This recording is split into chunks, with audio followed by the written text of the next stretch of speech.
Sa ginawa kong pagbitaw at pagsuko sa'yo, meron akong isang bagay na napagtanto. Parehas na merong nawala sa ating dalawa. Ikaw, nawala sa iyong isang tao na hindi nagsawa sa iyong umintindi at umunawa. Nawala sa iyong isang tao na palagi sa iyong nagkaalala. Nawala sa iyong isang tao na handa ka laging patawarin. Nawala sa iyo ang tao na walang balak na ang pinagsamahan niyo ay sayamin.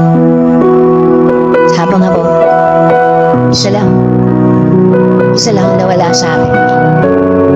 Yun ay ang taong palaging naglalagay ng kirot dito sa aking damdamin.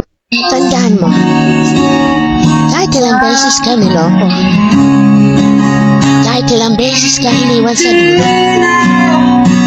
tama yung ginawa mo. Na nagpahanda ng totoo.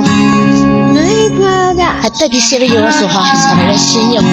Manilang taong dumating sa'yo.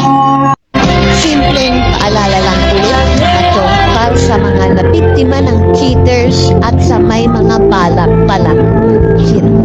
Real talk, alam mo kasi Chong, kapag nag-cheat ka, you are cheating on yourself.